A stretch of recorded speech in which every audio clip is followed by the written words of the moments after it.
The three Fremont teenagers handcuffed together were arraigned this afternoon.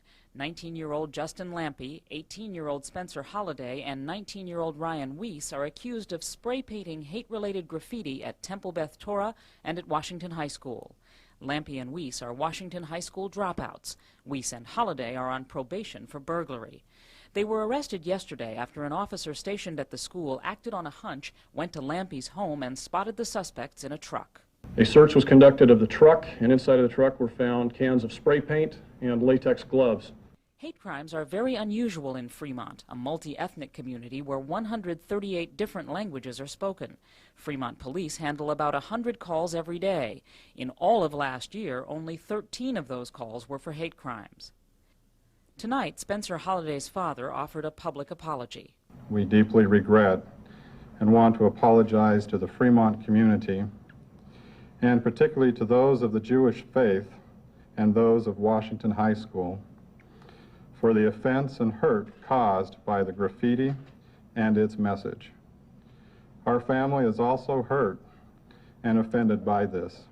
The mayor, counselors, and a representative of the Anti-Defamation League talked to kids in the Temple's religious school. The city is planning an interfaith community meeting to address hate crime prevention. I think our kids understand now that it's not their fault. It's not their fault for being Jewish, but there are some people for some reason who do things that just don't make sense, and that's part of living in the world we live in. The self-proclaimed white supremacists are set to return to court tomorrow to enter pleas. Meanwhile, it's going to cost the school and the Temple about $500 each to clean up the graffiti, and the Temple plans to install a $10,000 video surveillance system. For NewsLab, I'm Deborah Potter.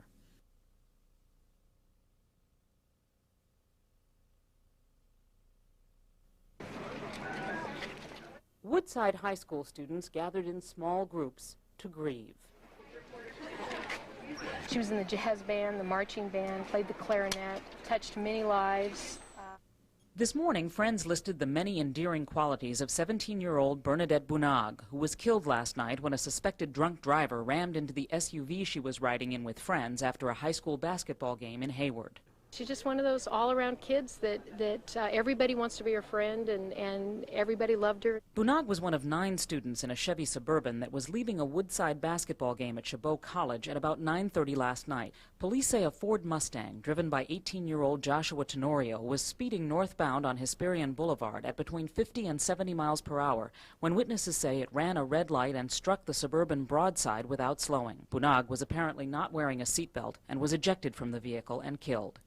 The 8 other students in the Suburban, as well as Tenorio and 2 passengers in the Mustang, were all sent to area hospitals with severe to minor injuries. Police say Tenorio, who was driving his friend's car, had an odor of alcohol on his breath. The cause of the accident was probably excessive speed as well as drunk driving. I believe alcohol was definitely related in the collision. Woodside principal Linda Common said she encountered the massive accident scene as she was leaving the game and ran to the students' aid. Grabbing other students' cell phones, she and some teachers called the students' parents, including Bunag's. We called her parents at the site because we knew we had a serious injury, and of course we called all the parents, but we especially told her parents that we needed to have them get to the hospital as soon as possible. Classes at Woodside High were not canceled today, but there was little schoolwork going on. Grief counselors were on hand, and students were encouraged to talk about the accident and write about their lost friend.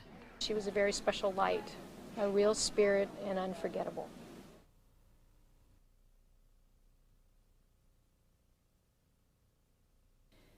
This morning, friends tearfully remembered 17-year-old Bernadette Bunag. She was killed last night when an 18-year-old suspected drunk driver rammed into the SUV she was riding in. She's just one of those all-around kids that everybody wants to be her friend, and everybody loved her.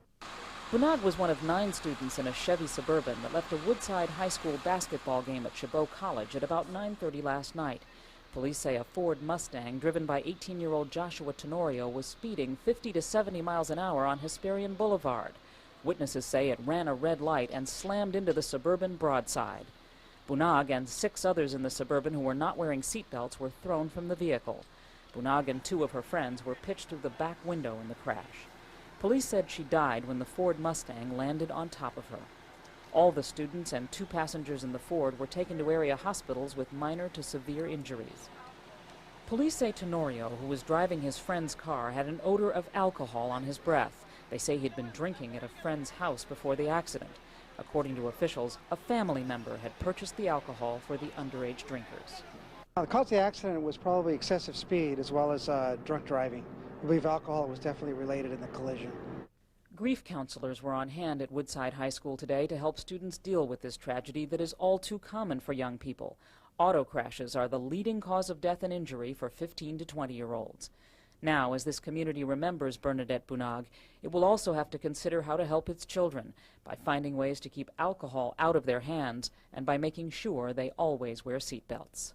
She was a very special light, a real spirit, and unforgettable.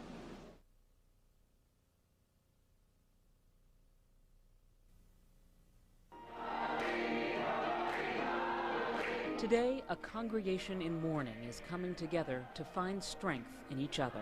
There weren't too many young men in the church, and so there were five of us now there's four. And, we just got to stick closer together and help lift each other up. In this room are people who will tell you 15-year-old Devon Gross isn't just some tragedy to shake your head over and forget about. This was a young, bright life cut short, and nobody here can understand why, especially not his sister.